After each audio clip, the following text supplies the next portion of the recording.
Buenas noches, bienvenidos al Business Day Latam, el CEO Forum para CEOs y miembros de directorio. En esta oportunidad vamos a conversar sobre el liderazgo transformador en la era digital. Soy Alan Paul Michaud, soy el gerente general adjunto del grupo Electrodata y me acompañan tres representantes, tres líderes de organizaciones interesantes que están pasando sobre procesos de transformación digital, sobre empresas relevantes en el mundo y en la era digital, ¿no? Tenemos a Carla Wong, que es la country leader de Amazon Web Services, ¿no es cierto? Amazon Web Services es una empresa que nace en el mundo digital, ¿okay? Y que es un gran habilitador de la transformación digital para muchas empresas, ¿no? O sea, de hecho, es el principal proveedor de nube en el mundo. Y como todos sabemos o hemos conversado algunas veces, la nube es el gran habilitador de la transformación digital, ¿no? Nos acompaña también Hugo Carrillo, que es el gerente general de Vitapro, que más bien es una empresa del mundo más tradicional y físico, si queremos llamarlo, ¿no? Una empresa proveedora de alimentos para la acuicultura.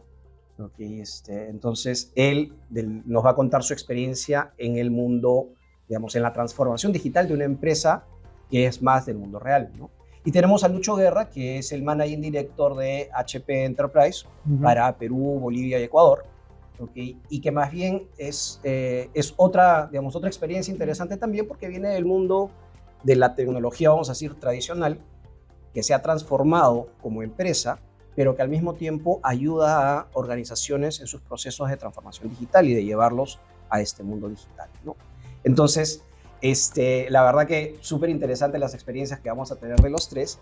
Y yo quería empezar con una pregunta a los tres, ¿no? Cuéntenos un poquito, digamos, sobre sus organizaciones, ¿ok? Y vamos a decir, la experiencia en general sobre el journey que puedan haber tenido en temas de transformación digital, con el tema en el mundo digital, y de repente, en el caso de Carla o de Lucho, contarnos experiencias también, vemos cómo ven el mercado peruano y la madurez del mercado peruano en el tema digital, ¿no? Si quieres, empezamos contigo, Carla. Perfecto. Muchísimas gracias y gracias por tener la oportunidad de compartir con ustedes este tema tan interesante. AWS parte en el 2006 y con nosotros parte el tema de la computación en la nube. Es interesante cómo el tema del mercado ha ido adoptando el tema de la nube y nos ha permitido a nosotros seguir expandiendo operaciones. En el 2011 nosotros entramos a Latinoamérica con el primer centro o la región de infraestructura en Brasil y el siguiente año abrimos las oficinas en el mismo país. Pero esto ha hecho que sigamos nosotros expandiéndonos y a partir de esa fecha en adelante hemos abierto operaciones en México, en Colombia, en Argentina, en Chile, recientemente en 2021 la operación de Costa Rica y Perú, y en el 2022 abrimos la operación de Puerto Rico. Para nosotros es sumamente importante acompañar los mercados y a nuestros clientes en este tema de la transformación. Si todos conocen un poco de la cultura de Amazon, nosotros somos una cultura muy orientada al cliente, estamos obsesionados por el cliente, y es precisamente por este acompañamiento que nosotros hacemos a los clientes, que siempre buscamos extender y expandir nuestras operaciones en Latinoamérica y en general a nivel mundial. Nosotros creemos siempre en el largo plazo y en la inversión que tenemos con los países en los que nosotros entramos con nuestras operaciones. Y este año hicimos dos lanzamientos bien importantes. Las AWS Local Zones y además nuestro CloudFront Edge, ambas en Perú, como parte de este acompañamiento para nuestros clientes. Es interesante lo que tú mencionas con respecto a la madurez de las compañías en el mundo de tecnología y en el mundo sobre todo de la transformación digital.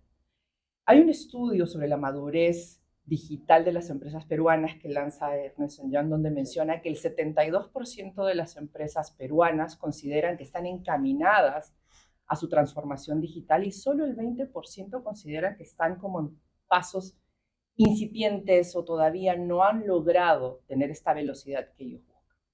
Y para nosotros es sumamente importante, ¿por qué? Porque el tema de la nube, como tú bien lo mencionas, es un habilitador y nos ha permitido acompañar a las empresas del mercado peruano sin importar su tamaño y el segmento, desde empresas pequeñas, familiares, startups, empresas incluso de los grupos empresariales más grandes, gobiernos, entidades gubernamentales, entidades de educación. Y la verdad que nosotros estamos viendo que ese tema de la transformación es un tema recurrente y permanente. Todos están buscando la transformación, más allá de que algunos estén dando pasos más avanzados que otros, pero es un tema que nosotros vemos de manera constante y permanente como algo que es una necesidad para poder Claro, o seguir sea, creciendo en el de hecho, mercado. digamos, probablemente antes de la pandemia ya habían muchas empresas y líderes buscando, digamos, transformar por procesos y por eficiencias, ¿no? Y en la pandemia, más bien fue por necesidad y por supervivencia, que no necesariamente transformaste, pero tomaron, digamos, algunos temas digitales y post pandemia de pronto te das cuenta que sirve, pero que de repente lo has hecho solamente para poner un parche y ahora necesitas realmente tener una estrategia y hacia dónde vas a ir, ¿no? Y en ese sentido, Hugo, cuéntanos un poco la experiencia que tú puedes haber tenido en ese Gracias por sentido. la pregunta y gracias también por la invitación para compartir esta experiencia de nuestro journey de transformación digital. Primero quiero un poco contarles un poquito la empresa donde estoy y cómo nos venimos transformando digitalmente. A ver, yo soy gerente general de Vitapro, ¿no? Una compañía que no es muy conocida acá en el medio. Nosotros formamos parte de Alicorp, somos una empresa subsidiaria de Alicorp. Una empresa que ha venido, en el caso de Vitapro, creciendo en los últimos años en forma importante. Tenemos un revenue por encima de los $1.000 millones y operamos en Perú, operamos en Chile, operamos en toda la costa del Pacífico de Latinoamérica. ¿Y qué hacemos? Hacemos alimento para camarones, alimento para salmones, ¿no? Para especies de la acuicultura, como bien dijiste, ¿no? Y nuestro rol es ayudar a los camaroneros, salmoneros, para que puedan obtener, digamos, la mayor productividad posible, que sean lo más rentables posibles. Y eso se logra no solamente entregando el alimento, sino entregando una solución. Y la solución, en nuestro caso, viene acompañado de una asesoría técnica, viene acompañado de el uso de herramientas digitales y el uso de análisis de la data para tomar las mejores decisiones. Gracias a toda esta combinación de la propuesta integral que nosotros damos a los clientes, podemos ver que países como Ecuador se han convertido en los últimos 2 años en el primer productor de camarones en el mundo, superando de lejos a China o países del sudeste asiático, que usualmente eran los líderes del mercado. Pero para lograr eso, de mayor crecimiento en el Ecuador, lo que ha ocurrido en ese país es que había una transformación digital de los camaroneros impresionante. Para darles cifras, para que vean la magnitud de la transformación, antes de la pandemia, en el año 2019, una finca camaronera podía obtener pues, unos rendimientos de, por decir, 5.000 libras por hectárea. Y hoy pueden sacar 15.000, 20.000 libras por hectárea. Cuadriplicar lo que pueden obtener en el mismo campo camaronero. ¿Y eso cómo ha ocurrido? Ha ocurrido por la transformación digital que se ha desplegado. Por un lado, nosotros como rol de proveedores de alimentos y de soluciones, hemos entregado un mejor producto, pero sobre todo, hemos logrado ayudar a que estos campos camaroneros se automaticen. Lo que se habla pues de IoT, de modelos analíticos, de inteligencia artificial, nosotros lo hemos puesto a la práctica. No solamente nosotros, sino todo, digamos, el ecosistema de empresas que trabajan en Ecuador, que han colaborado para que esta transformación se dé. Entonces, sí puedo decir, de la vida real, de una empresa, que puede pensarse que es bien tradicional, ¿no? Hacer alimento para camarones, salmones, o hacer alimento para, que es la misma tecnología que hacer alimento para mascotas. ¿Cómo puede lograr, a través del uso de la tecnología, estos incrementos de productividad tan tremendos que han logrado que hoy sea un caso de éxito mundial? Cuando estamos en los foros y hablamos sobre qué es lo que está pasando en Ecuador, todos preguntan qué pasó. Y es el tema de la combinación de productos, alimentos, tecnología que se ha implementado. Entonces, yo iría, y a lo que comentaba, 70% de empresas peruanas utilizando la transformación digital, nosotros lo venimos haciendo desde antes de la pandemia. Nuestro viaje, journey de transformación digital comenzó con Alicor, visitando el Silicon Valley, entendiendo qué se podía utilizar y entendiendo, en mi caso, que el uso de la data para poder tomar mejores decisiones era clave. Y así fue que utilizamos y desplegamos este guion de transformación digital, que ya les contaré, tiene varias aristas que tomar en cuenta para tener éxito, Claro, ¿no? claro. Totalmente, totalmente.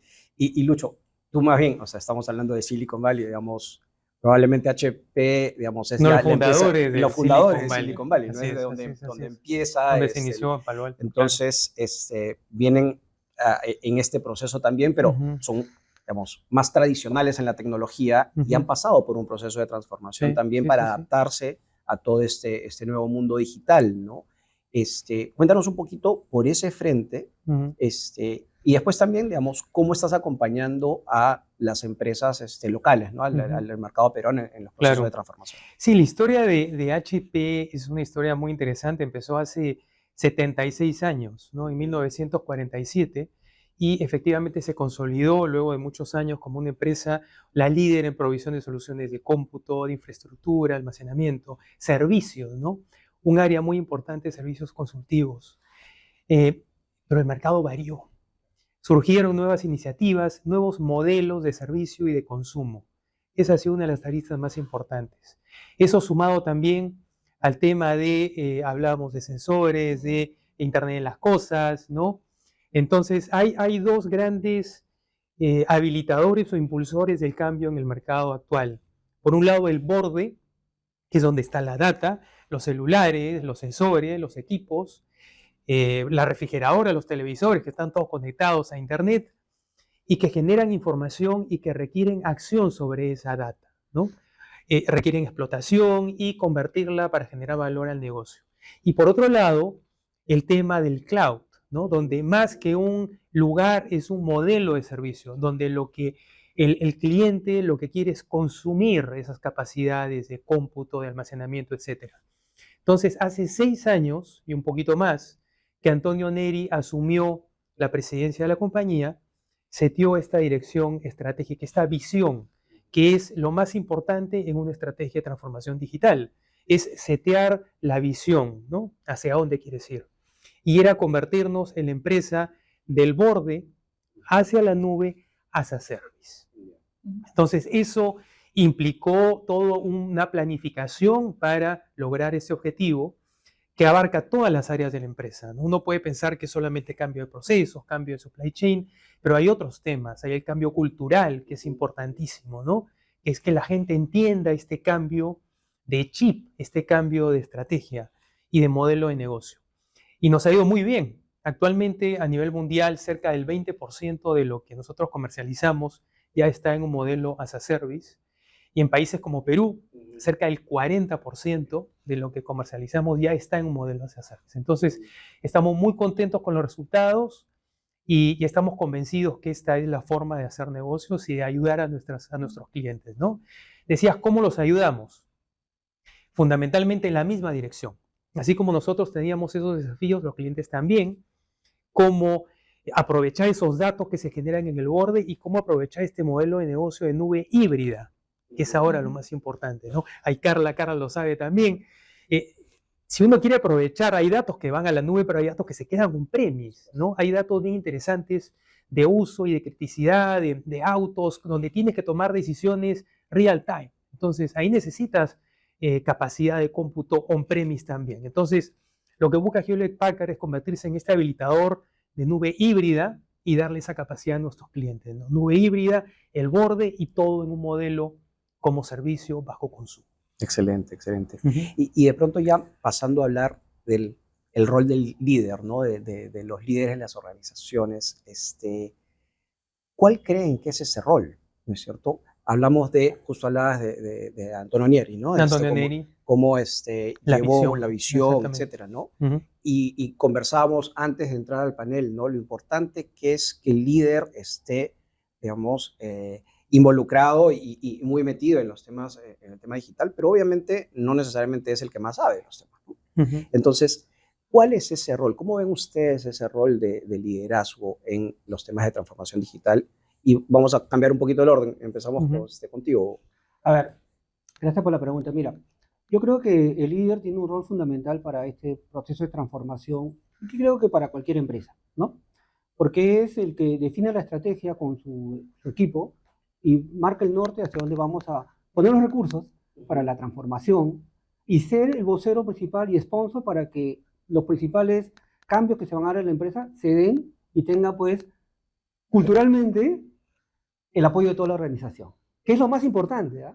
O sea, yo creo que hacer los use cases, el tema de y las inversiones y los modelos, nos puede tomar tiempo, nos puede tomar inversiones, pero lo más importante es que tú como líder seas el modelo para que toda la organización pueda adoptar esta transformación. Creo que eso es fundamental, ¿no? A veces uno puede pensar, oye, el líder se ha enamorado de la tecnología y es el que está apostando y nos quita recursos para otras cosas. Pero es que el líder tiene que estar pensando lo que ocurre en el BAU, en el negocio actual, pero también mirar un poquito más allá del futuro, ¿no? Entonces, es fundamental el rol del líder. Evidentemente tiene que tener el apoyo del board, del directorio y a los stakeholders claves, pero creo que es el fundamental para que este recorrido vaya a buen puerto, ¿no? Claro, claro, claro. Lucho, cuéntanos Sí. un poco, por experiencia, digamos, ya con las empresas, ¿no? ¿Cómo interactúan los líderes en este paso al mundo digital, ¿no? Ujú, ¿Cuáles son de repente los retos, los desafíos, ¿no? Hablábamos de la cultura, ujú. ¿cuáles son estos desafíos adicionales que pueden haber en el cambio? Otro desafío fundamental es el tema de la retención y atracción del talento, ¿no? Si ya antes era difícil porque había en el mercado mucho movimiento, ¿no? Porque tú tenías una persona y venían y le ofrecía un poco más o encontraba otro ambiente más acorde a sus expectativas. Ahora hay una guerra, esa es la verdad. Hay una guerra, hay recurso y talento escaso y hay mucha competencia para atraer a ese talento. Entonces, es difícil, el rol de líder del CEO y de los gerentes en general es setear las bases para que exista una mecánica y una estrategia de formación de talento, ¿no? Porque es difícil ahora jalar también de otras empresas. Entonces es primero formar talento y establecer un ambiente armónico que permita que los sueños, ¿no?, de estos chicos se realicen en la empresa. Es la única manera de mantenerlos y hacerlos crecer, ¿no? Hacer que crezcan profesional y personalmente, de tal manera que cuentes con estos recursos para llevar a cabo tu transformación. Claro, claro. Y en ese sentido, Carla, hablamos de, digamos, el rol del líder como, digamos, parte de la transformación de la cultura, ¿no? El habilitar a la gente, pero obviamente el líder no es el que más sabe de digital, ¿no? ¿Qué más debe hacer un líder en este camino, ¿no? Mira, qué interesante, porque justo lo hablábamos antes de iniciar el panel, el tema de los desafíos, ¿no? Cultura, talento y cómo de alguna forma nos enfrentamos a que la transformación digital no necesariamente tenga un desafío a nivel de tecnología, Correcto. sino es un tema de Correcto. cultura y es un tema de cambio del mindset, de cómo la organización completa está viendo el tema. Y como bien decía Hugo, si el líder no está comprometido, eso no permea hacia la organización. Ahora, cuando hablamos de transformación digital, creo que todos coincidimos en que existe líder digital, necesita otro tipo de liderazgo para llevar adelante la transformación digital, donde no solamente está el conocimiento técnico que puede tener, sino que se tiene que complementar con otras capacidades o habilidades blandas para poder garantizar el tema de que todos vayan hacia ese objetivo que el líder va a trazar, una visión clara de cuál es el objetivo, hacia dónde tengo que llegar. Y tiene unas características que tiene que cumplir el líder. Tiene que ser empático, tiene que abrazar el tema del procesamiento de los Correcto. datos, tiene que ser innovador, tiene que promover la creatividad. Porque hay una cosa que tenemos que tener claro todos, y es que cuando hablamos de transformación digital, por consecuencia hablamos de innovación, y la innovación no puede ir desligada del error. Y el tema cultural no solamente aplica al hecho de que tenemos que cambiar el mindset, sino que tenemos que tener esta cultura de transformación digital que abraza el error como parte del proceso y que es importante tenerlo claro, porque si nosotros nos dedicamos o vemos que los clientes se dedican a castigar el error, lo que va a terminar pasando es que vamos a sofocar el proceso de innovación y por ende el camino hacia la transformación. Entonces, este nuevo nivel de liderazgo, nuevo estilo de liderazgo, yo creo que es importante el tema de que es responsable de inspirar, y de motivar a que el equipo empiece a generar el cambio hacia la transformación, habilitándose con temas de tecnología, pero además que se involucre en todo el proceso, que esa es la parte importante. Existía el paradigma, que hoy ya no lo vemos, de que normalmente la transformación digital estaba ligada solo a los equipos de TI, donde el CEO o el líder le preguntaba y le decía, cuéntame cuál es la estrategia de transformación digital que vamos a seguir.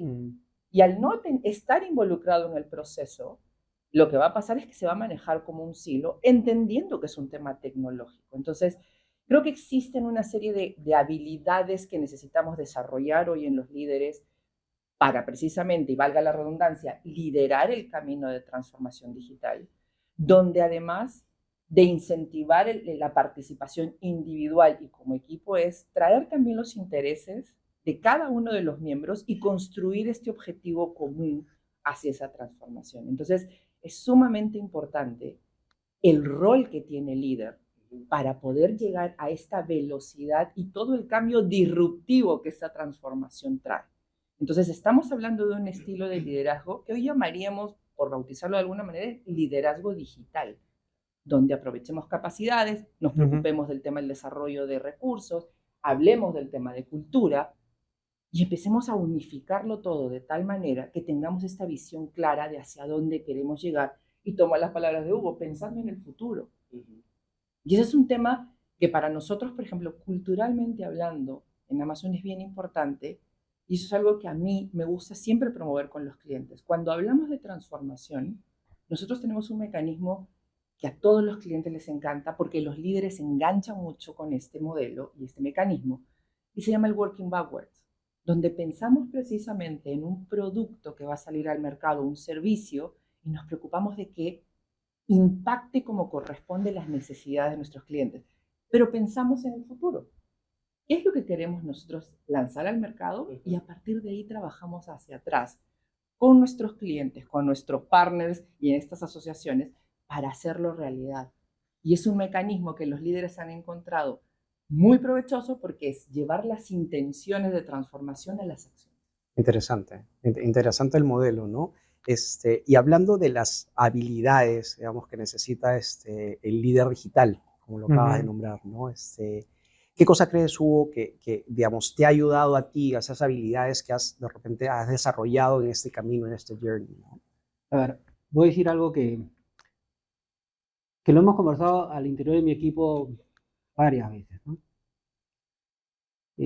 Tenemos que ser resilientes, perseverar, porque la transformación, los MVP que podemos hacer para los use cases que tenemos que desarrollar, no necesariamente van a funcionar a la primera oportunidad. Claro. Es un proceso de iterar, poniendo siempre al cliente al centro, que siempre es lo mandatorio, y sobre eso ir mejorando el use cases para que logre el resultado que esperamos, ¿no? Entonces, yo por un lado he aprendido que en el tema de la transformación digital y la tecnología hay que tener paciencia y hay que tener resiliencia para poder seguir perseverando.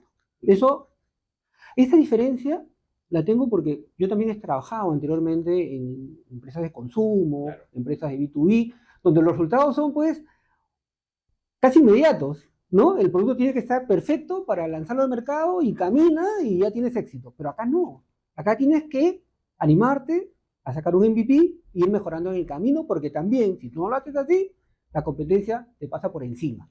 ¿No es cierto? Entonces, ese es un primer aprendizaje de mi experiencia en la transformación. Lo segundo que también he aprendido, que todos esos use cases o todas las cosas que debemos hacer, tenemos que evaluarlas financieramente. Porque nos podemos enamorar de una solución que finalmente no puedes monetizar. Entonces, yo te diría que en este viaje de transformación, estas son dos cosas que yo he aprendido, que siempre recomendaría a todos los líderes que van a tomar este viaje, lo tengan en cuenta, ¿no? El tema de ser resilientes, no, y perseverar. Y lo segundo, siempre hagan la evaluación económica, financiera de lo que están haciendo, porque es la única manera de que puedas obtener los fondos para seguir avanzando en otras, digamos, iniciativas, ¿no? Entonces, diría que esos son dos aprendizajes que yo trataría de compartir con todos los líderes que están en este fabuloso viaje de la transformación. Interesante el tema que mencionas justo digamos, ver la parte financiera también, ¿no? Porque, claro, con el tema de agilidad y decir, ¿sabes qué? Dejo espacio a fallar, a veces también podemos, digamos, ir a, oye, no le estamos midiendo, no estamos viendo si es que realmente va a ser exitoso o no y nos pasamos un poquito, nos enamoramos, digamos, del MVP o del producto y no necesariamente del impacto que va a tener, ¿no? No lo medimos, ¿no? Entonces, en ese sentido, Lucho, no sé si de repente puedes también contar un poco sobre algunos habilidades que has visto que se han desarrollado o que has tenido con las que has tenido que trabajar con los clientes, ¿no? Yo creo la que más nos ha funcionado y que a uno nos ha ayudado a colaborar más y alinearnos más con sus objetivos es precisamente manejar la orientación al cliente como lo más importante, ¿no? Esa es la base. Entender lo que no deja dormir a nuestros clientes, entender sus preocupaciones, entender sus objetivos de negocio. En la medida que entendemos eso y cuáles son esos KPIs, cuáles son esos indicadores que para ellos son críticos, podemos alinear nuestra propuesta de valor a esas iniciativas. Yo creo que ese es el diferenciador más importante.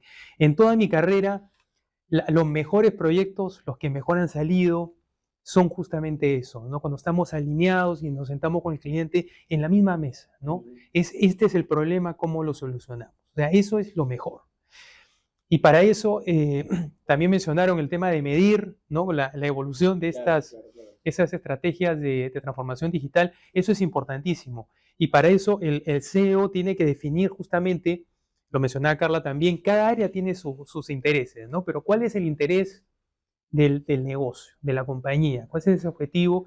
¿Cuáles son esos KPIs que hay que monitorear y que hay que seguir para que no se desvíe el tema? Porque muchas veces surgen estas iniciativas como, digamos, como una llama que explota y todo el mundo se entusiasma, pero después va ese interés en un poco baja y se pierde de vista cuál era justamente ese gran objetivo que tenías o ese gran logro que necesitabas alcanzar.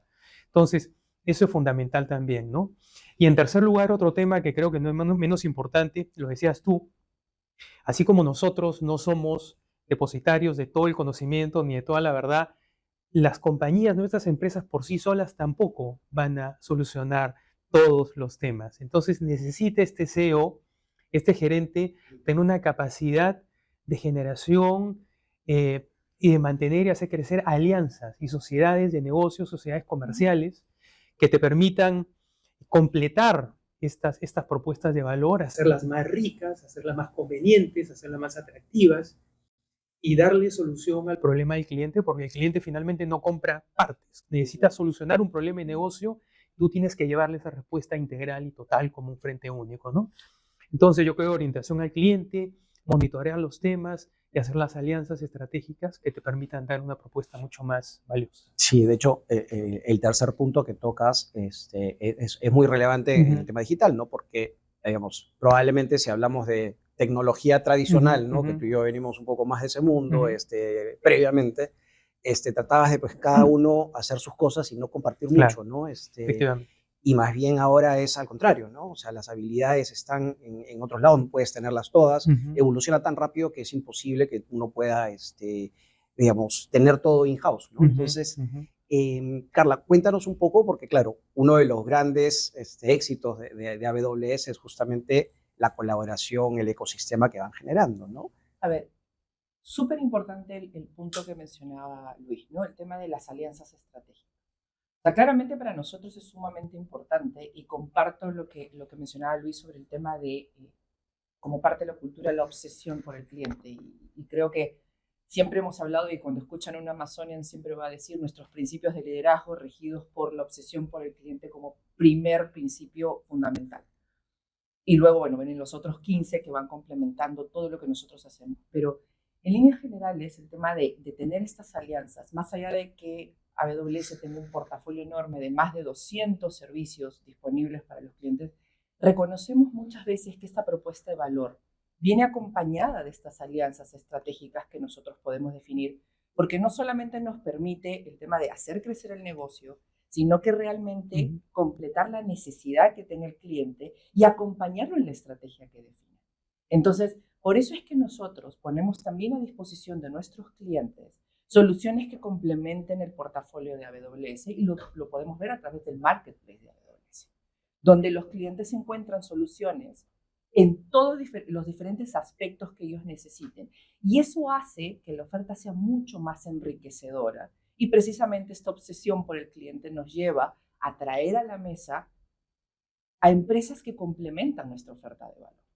Entonces, más allá de que constantemente AWS está lanzando al mercado innovaciones, miles de innovaciones por año, de hecho el año pasado lanzamos nuevas características y nuevos servicios, 3.332 nuevos servicios. Sin embargo, reconocemos que también necesitamos el complemento de otros partners en el mercado, partners de tecnología, partners de servicios, partners de desarrollo de software, que son los ISVs. O sea, necesitamos complementar la oferta. Entonces, interesante porque además construimos en conjunto muchas ofertas que lanzamos al mercado. Justo hablábamos con Luis recientemente algunas cosas que salían en conjunto de colaboración. Y te digo, o sea, AWS en general siempre va a poner al cliente como el centro de cualquier decisión. Y tal es así que nosotros, en complemento con nuestros partners, AWS lo que hace es el 90% de lo que desarrolla y que lanza al mercado está creado porque el cliente nos ha comentado que importa y es lo que necesita. Y el otro 10% que nosotros creamos es precisamente por este acompañamiento que conocemos también al cliente e inferimos lo que va a necesitar, o el cliente a veces no puede poner en palabras lo que va a tener como parte de su estrategia. Nosotros creamos por ellos, para ellos y con ellos. Entonces, sumamente importante el reconocer las alianzas, el hecho de que para nosotros es importante seguir manteniendo esta alianza estratégica que tenemos con las empresas peruanas, pero además traer a la mesa soluciones que complementen, como te decía, nuestra oferta de valor, que cumpla con la necesidad del cliente y que además nos permita hacer crecer el negocio para ellos, entendiendo la estrategia que quieren ellos posicionar en el mercado. Totalmente, totalmente. Y en esa línea, Hugo, el tema del ecosistema, de trabajar con alianzas, me imagino pues ustedes también, ¿no? Vitapro, para lograr lo que han hecho, han trabajado pues con distintos partners. Ahí el reto probablemente es, oye, cómo, digamos, los alineo, cómo, digamos, los pongo a que me vean a mí, o sea, si son tantos, cómo los gestiono, ¿no? ¿Cómo, digamos, has llevado eso en Vitapro? A ver, efectivamente, nosotros no somos una empresa de tecnología, ¿no? Exacto. Y somos una empresa peruana, local, que tiene un alcance, digamos, en Latinoamérica, pero tenemos que recurrir a los especialistas para determinados temas, ¿no? Entonces, sí, yo sí, en este caso agradezco un poco el sponsor de Alicorp, que es mi empresa matriz a la cual pertenece Vitapro, que hizo, digamos, creó un centro de excelencia de transformación digital hace algunos años, ¿no? Y eso nos permitió tener un network de proveedores de primer nivel para poder hacer varias de las cosas que he comentado, ¿no? Los modelos analíticos, incorporar la inteligencia artificial, hace ya algunos años, ¿eh? No recientemente, ¿no? Y uno de ellos, por ejemplo, fue McKinsey, ¿no? McKinsey tenía pues una muy buena experiencia en el tema de data analítica y recurrimos a ellos para hacer nuestros modelos. Y aprendimos, porque nos llevó de la mano un poquito en la transformación digital, ¿no? Entonces, claro, no todos podemos acceder a McKinsey, ¿no? Pero sí tenemos que, digamos, en paralelo buscar, pues, quién sabe el tema que tú necesitas conocer para poder desplegar, digamos, esta transformación, ¿no? Entonces, hay que buscar quién sabe el tema que tú necesitas, conocer bien. Tú sabes del negocio, él sabe de tecnología. Complementándose, ambos podemos tener mejores productos.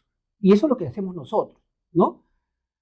Un tema que también les quiero contar es que en este proceso de tecnología y de transformación digital, incluso nosotros, una empresa local peruana, también ha creado tecnología para poder competir con empresas de primer nivel, ¿no? Entonces, tampoco menospreciemos el talento local, ¿ah? El talento local, con el conocimiento que tiene de la industria, hay mucho talento.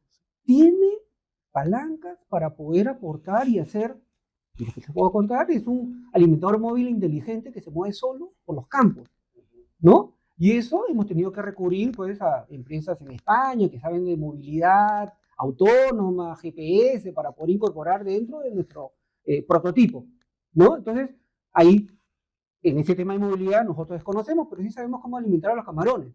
Entonces, en la combinación de ambos conocimientos es que podemos hacer los MVP que ojalá pronto ya estén en el mercado, ¿no? Como ya una industrialización de estos alimentadores, ¿no? Entonces, cada experto va a aportar lo suyo. Nosotros en el conocimiento de cómo crece el camarón, lo que necesita, el alimento y cómo lo debemos alimentar, incorporamos, en un caso, el conocimiento de data analítica, en otro caso, el tema de movilidad autónoma, para poder hacer la tecnología que desplegamos, ¿no? Entonces, sin lugar a dudas, nosotros tenemos que recurrir a proveedores que sepan el tema que requerimos, ¿no? Claro, es interesante, ¿no? Y bueno, ya estamos hablando pues de el uso de inteligencia artificial, de IoT, ¿no? De todas esas tecnologías que por ahí nos habilitan mucho conocimiento y entender, digamos, de qué manera debemos actuar, cómo debemos cambiar nuestro modelo de negocio. Y de pronto también, digamos, el tener acceso a todo esto, de pronto nos está abriendo algunos puntos. O sea, digamos, en la empresa donde yo estoy, somos especialistas en temas de ciberseguridad y es un tema que está creciendo pues de una manera brutal, ¿no? Porque, claro, todas las empresas tienen acceso, o sea, quieren tener acceso, ¿no? A la nube, a todas las facilidades que da, a todos los modelos. La tecnología pues está disponible y la verdad que te genera mucho valor, pero al mismo tiempo también, digamos, abres un poquito algunas cosas. Entonces, Lucho, ¿cómo ves este tema en donde, cómo cuidar, ¿no? El tema de, quiero tener acceso a la tecnología, pero al mismo tiempo tengo que cuidar mi activo más importante, que es la data, ¿no es cierto? ¿Cómo lo estamos manejando? Sí, hay que hacer varias cosas para prepararse, digamos, para lo que es la transformación digital, ¿no? El primero es identificar justamente esa visión de largo plazo, teniendo el futuro en mente. Después hay que desarrollar un plan muy claro con todos los pasos que uno va a dar. Y también identificar ese talento, ¿no? Leí el otro día un artículo que hablaba del tema de la agilidad, lo importante que es ensamblar un equipo con el que puedas liderar este proceso de transformación, que no tiene que ser muy grande, porque a veces cuando tienes un equipo demasiado extenso, las cosas no caminan con la velocidad que uno necesita hacerlo, ¿no? Y estas cosas requieren acción inmediata. Entonces, hay que ensamblar un equipo que tenga esa capacidad. También la resiliencia, ¿no? Hay que estar preparado para fallar y para incorporar la innovación, que es algo que también se mencionó, ¿no? Lo dijo Carla, lo dijo Hugo, en el proceso de que uno está haciendo de transformación. Uno tiene que establecer un proceso de aprendizaje permanente, de prueba de error y de innovación, ¿no? El tema disruptivo. Ahora, lo que demuestra la historia es que las empresas que mejor les han ido justamente son estas que han tomado el toro por las astas y han salido a hacer algo muy diferente en el mercado. Entonces eso es clave, ¿no? Y hay muchos datos de empresas que lo han hecho. Hace poco se anunció un caso público en Alemania. Ahí hay un centro de investigación de enfermedades neurodegenerativas. Interesante, que son los que hacen estos estudios con el Alzheimer y otras enfermedades de este tipo, ¿no? Entonces, ellos hicieron un análisis de 30.000 pacientes durante un periodo de 10 años. De 30.000 pacientes. O sea, la cantidad de información que se genera ahí es tremenda, ¿no? Pero lo curioso de esto es que estaba en centros en Alemania dispersos geográficamente. Y hay unas leyes de compliance, que eso las conoce de los pacientes, que tú no puedes compartir el historial médico y una historia clínica de un paciente, porque es ilegal. Entonces, los médicos, ¿no? Y estaba este profesor Joaquín Schultz que decía, ¿cómo hago para utilizar esto con inteligencia artificial y machine learning para correlacionar el comportamiento de esta señora anciana o este señor con Alzheimer para generar mecanismos para poder tratarlo de manera más efectiva? No puedo porque tengo el problema legal de que no puedo compartir información por las historias clínicas, un tema de compliance. Entonces, surgió este proyecto que trabajamos nosotros con ellos en Alemania, muy interesante, que manteniendo la privacidad, ¿no?, de cada una de estas personas y estas historias clínicas, se pudo correlacionar esta información con inteligencia artificial y de esa manera sí generar un conocimiento que permitiera hacer tratamientos mucho más efectivos. Entonces, hay un ejemplo claro de cómo puedes utilizar la transformación digital para hacer el bien, digamos, ¿no?, y para poder transformar y mejorar la salud de la sociedad en general. Entonces, cosas como esa las puedes hacer con este tipo de acciones, ¿no? Y Carla, digamos, tú que eres, digamos, no, el mayor market share en temas de nube, ¿no? ¿Cómo enfrentas o cómo conversas con los clientes con respecto a los riesgos que pueden haber con el tema de conectarse a nube y abrirte, ¿no? O sea, cómo, digamos, una persona como Hugo, que de repente, digamos, de tecnología no sabe, pero que ya está escuchando que hay ataques de algún tipo, que hay ransomware, que temas que hace de repente 5 años no estaban en su cabeza, a pesar de que existían, ahora sí lo están, ¿no? Digamos, ¿cómo conversas con los líderes en ese sentido? Es interesante la pregunta porque hace unos años, cuando empezamos con el tema de nube, nos enfrentábamos a una pregunta de los clientes. 2 preguntas, de hecho. ¿Cómo ser ágil? ¿Y cómo irme seguro? ¿Sí? Que eran 2 preguntas que de alguna manera se veían desligadas o era un tema que tenían que responder una independiente de la otra. Hoy claramente nosotros le proponemos a los clientes el tema de la agilidad, seguridad, el tema de la innovación a través de la nube, pero donde la seguridad para nosotros es la prioridad número 1. Nosotros tenemos profesionales que están monitoreando 7x24 todos los sistemas para proteger precisamente la data y el contenido que tienen nuestros clientes en la nube. Analizamos cuatrillones de eventos a nivel mundial porque lo que estamos buscando es cuáles son estas tendencias que hay con respecto a los ataques, porque una de las cosas que tenemos que reconocer, hoy las medidas de seguridad que tomemos no necesariamente nos van a servir para mañana. Siempre existe el tema de la creatividad en temas de seguridad y siempre surge alguna forma más en la que puedes verte tú en medio de un evento de seguridad. Entonces, ¿cuál es la parte interesante de todo eso, no? Todos nuestros servicios, todos, sin excepción, incluyendo la inteligencia artificial, el machine learning, todos vienen acompañados con lo que nosotros llamamos las best practices para que cada servicio pueda ser implementado con todas estas medidas de seguridad y el cliente las puede implementar. Ahora, AWS tiene un modelo de responsabilidad compartida en temas de la seguridad y se divide en lo que yo llamo los 2 lineamientos. AWS es responsable por la seguridad de la nube, donde yo voy a ser el que va a establecer todos los mecanismos de seguridad para todo lo que es el sistema host, incluyendo también la parte de seguridad física de nuestras instalaciones. Y tenemos la parte que es responsabilidad del cliente, que él es responsable, valga la redundancia, de la seguridad en la nube, de los sistemas, aplicaciones, toda la data que coloque, es responsable de crear aplicaciones seguras.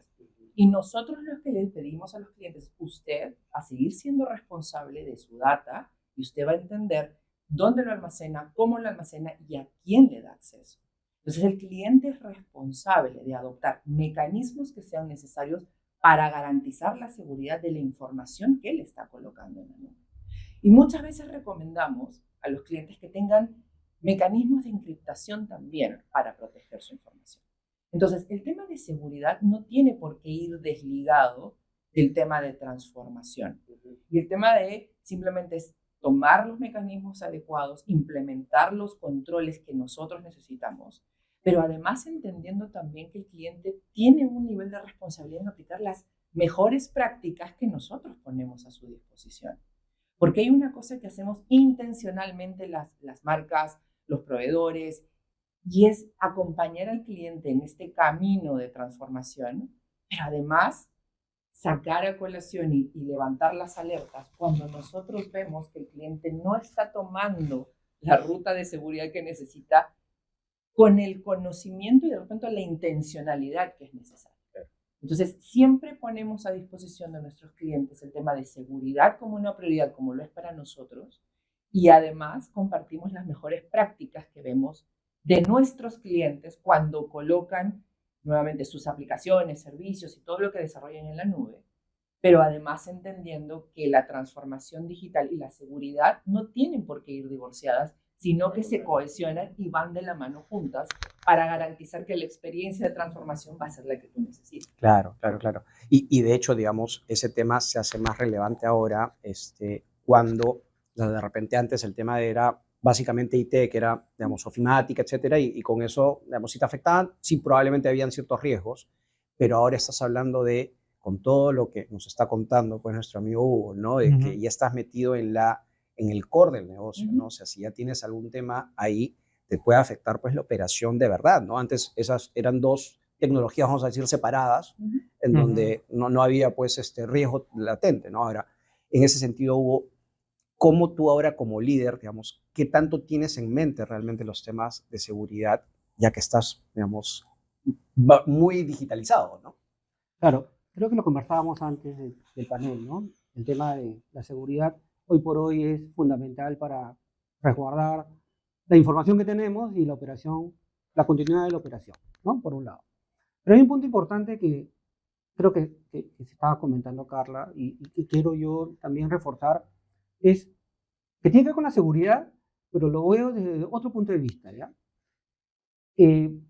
También con el transcurrir del tiempo, los usuarios, en este caso nuestros clientes, se han dado cuenta que compartir la información para hacer modelos de analítica avanzada más robustos les conviene a ellos. Entonces se forma como un círculo virtuoso donde más participan, comparten la data para robustecer los modelos para que ellos mismos obtengan mejores resultados. En el pasado, tú hablabas con cualquier cliente y decía, esa data es mía, yo no la quiero compartir, me vas a robar información. Y nosotros decíamos, no, esa información que tú me das, y nosotros tenemos miles de ciclos productivos, nos permiten hacer modelos más robustos. Y ellos se van a ver beneficiados porque forman parte de un ecosistema que se va retroalimentando para tener mejores resultados. Y eso lo van entendiendo poco a poco. Y hoy ellos nos dan información porque saben que la retroalimentación, los insights analíticos que le vamos a dar van a ser súper valiosos para ellos.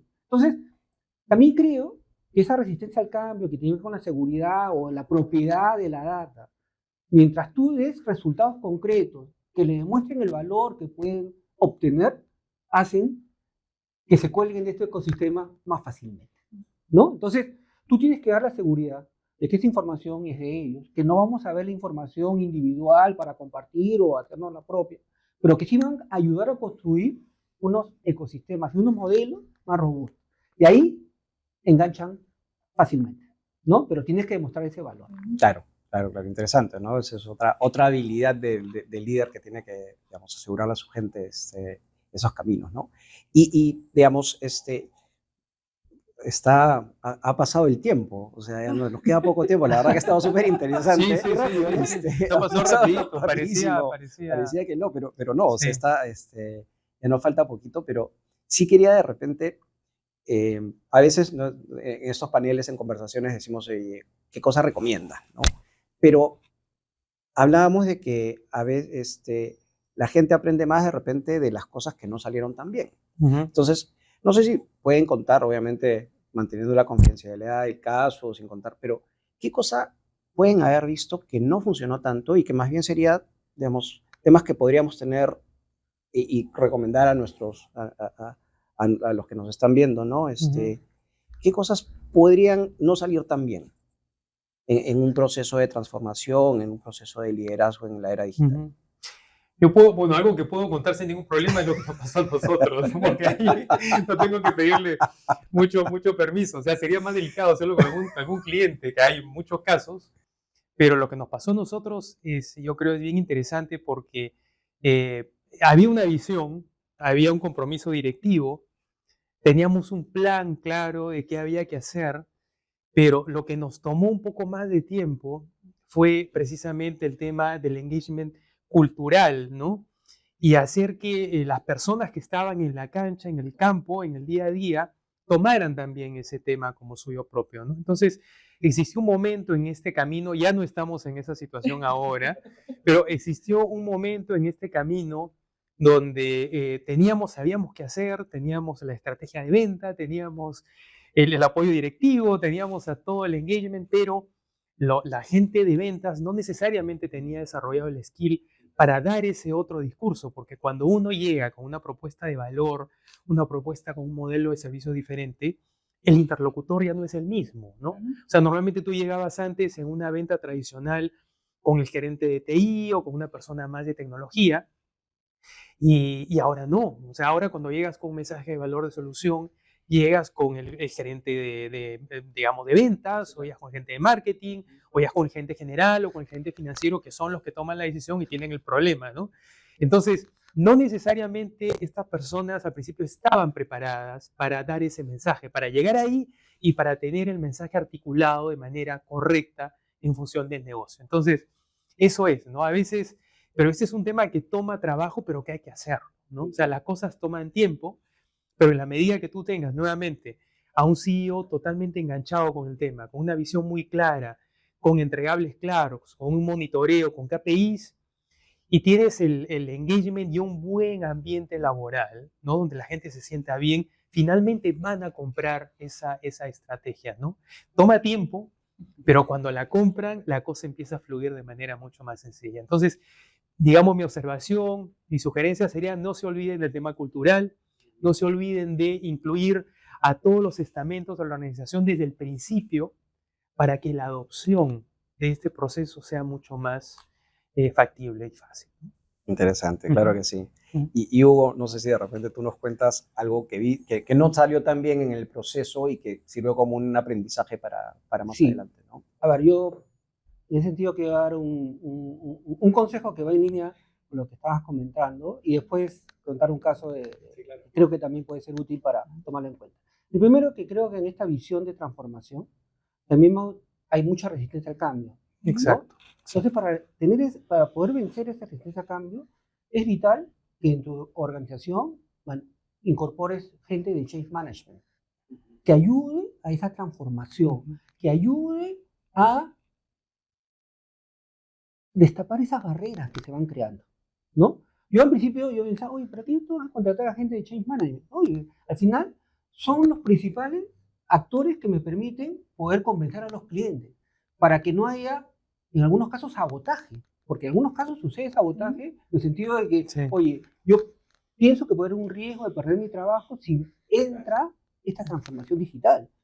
Pero claro, las personas de change management tienen que ahí ayudar a que entiendan que la mayor productividad, lo que se gana, es para el beneficio de todos, ¿no? Entonces, no pierdan de vista que siempre hay que tener a esos elementos que nos ayudan a este cambio y el cambio cultural también, ¿ya? Y el otro tip que sí le puedo dar es el tema de, a veces cuando nos enamoramos de los use cases y comenzamos a desarrollar algunas herramientas o temas de transformación, ¿no? A veces nos vamos por una solución que sea la solución ideal, cuando lo que tenemos que ganar en el corto plazo son quick wins, que demuestren el valor de lo que estás realizando para que poco a poco vaya esta transformación ganando tracción.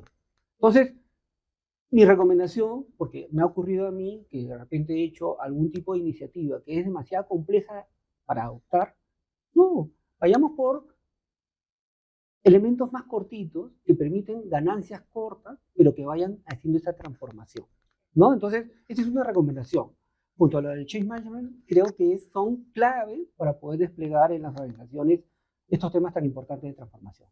Sí, totalmente, ¿no? O sea, yo creo que estás tocando un punto súper importante, el tema de, claro, la gestión del cambio, ¿no es cierto? Que a veces no es tan apreciada desde al principio del proyecto, pero cuando lo tienes en el camino te das cuenta pues que definitivamente lo necesitabas.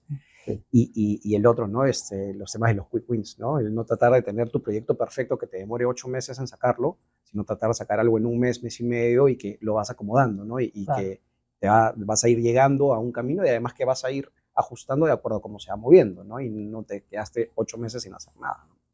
Y en ese sentido, Carla, ¿tú qué recomendación podrías dar a los líderes que están ahorita viéndonos y que están ya sea en un proceso de transformación o pensando de repente, porque por ahí hay alguno que todavía está dudando empezar o no, ¿no? A ver, creo que es importante, y desde AWS somos bien intencionales con esto, es entender que el tema de transformación no es un tema, y nuevamente recalco lo que decimos al inicio, no es un tema de adopción de tecnología. Es un tema de cambio cultural, pero además viene acompañado con el tema de capacitación, entrenamiento, desarrollo de talento interno y desarrollo de talento en general hacia esta era digital. Una de las cosas que tenemos que entender es que el desafío más grande que vamos a enfrentarnos en este camino de transformación es el desconocimiento. Y el desconocimiento trae por consecuencia el miedo, y el miedo se convierte en la principal barrera con la que tenemos que enfrentarnos para llegar a la transformación digital. Ahora, un líder digital, claramente, hablábamos del tema de motivar, incentivar, ¿sí? Adoptando tecnología, que los equipos empiecen a innovar, promoviendo pequeñas iniciativas que estén interactuando entre ellas y se refuercen entre ellas. Es gracioso porque recordaba la frase de Luis que decía, no pueden ser equipos tan grandes, ¿sí? Nosotros tenemos, dentro de lo que hacemos como apoyo a nuestros clientes para el tema de la transformación digital y entender cómo los líderes tienen que cambiar y dirigir y empezar a motivar, nosotros tenemos un capítulo dentro de Amazon que se llama Learning from Amazon. Y una de las cosas que compartimos con nuestros clientes es una charla que les damos sobre cultura de innovación que viene muy asociada con el tema de la transformación. Y dentro de este capítulo que compartimos están lo que nosotros llamamos los two pizza teams, que son precisamente estos equipos pequeños. Y el concepto parte que el equipo tiene que ser del tamaño justo que pueda ser alimentado con 2 pizzas. Si tú tienes gente que ya no se llena con las 2 pizzas, tienes el equipo muy grande. Muy grande. Y este equipo es multidisciplinario, es un equipo que además tiene el empoderamiento de innovar, de transformar, de crear, y es responsable por la creación de un producto y servicio que acompañe la transformación, ponerlo en producción y además mantener el servicio post. Entonces, hay una ruta completa. Es importante la iteración, el alimentar el tema del cambio que te deja hacer en el proceso interno cuando empiezas a crear transformación para aprender, corregir y moverte más rápido. Y pensando en lo que tú decías, estas experiencias que no salieron también, y voy a tomar también un ejemplo de Amazon para no comprometer a ningún cliente, nosotros somos convencidos de que los procesos de innovación que traen la transformación no pueden ir desligados del fracaso. Y de hecho, Jeff Bezos comentaba en la carta a los accionistas que todo el tema de innovación y fracaso son gemelos que van a ir siempre en este camino de transformación. Y así como documentamos los éxitos, documentamos mucho mejor los fracasos bajo un documento que nosotros llamamos el Correction of Error, el documento de corrección de errores, donde entendemos qué fue lo que no salió bien, qué fue lo que aprendimos, cómo recibimos feedback, cómo iteramos, y a partir de eso creamos lo que nosotros llamamos el wow de hoy, que de repente mañana va a necesitar ser cambiado. Pero una de las características culturalmente hablando en Amazon es esta reinvención constante de buscar retarnos a nosotros mismos, seguir siendo innovadores, porque eso nos permite acompañar el journey de transformación de nuestros clientes. Entonces creo que eso es importante, permitirte el espacio de abrazar la cultura del fracaso también, como parte de esta ruta que vas a iniciar hacia la transformación. Entonces, complementando lo que decía Hugo y Luis, el líder digital también tiene que saber cómo sobrellevar e incentivar la creatividad de sus equipos, y que por castigar el fracaso no sofoque el proceso de innovación, que es consecuencia de todo proceso de transformación. Totalmente. La verdad que yo creo que podríamos seguir conversando horas. O sea, la hora se ha pasado volando. Ha sido un gusto estar conversando con ustedes acá. Agradecemos de verdad, o sea, muy rica la conversación. Y bueno, con esto estamos acabando y la verdad, bueno, agradecemos a todos los que nos están escuchando también y esperemos poder tenernos en otro panel, ¿no? Conversar un poco más ya sobre de repente nuevas experiencias y nuevas cosas. Así que muchísimas gracias nuevamente. Gracias. Nos estamos conversando. Gracias.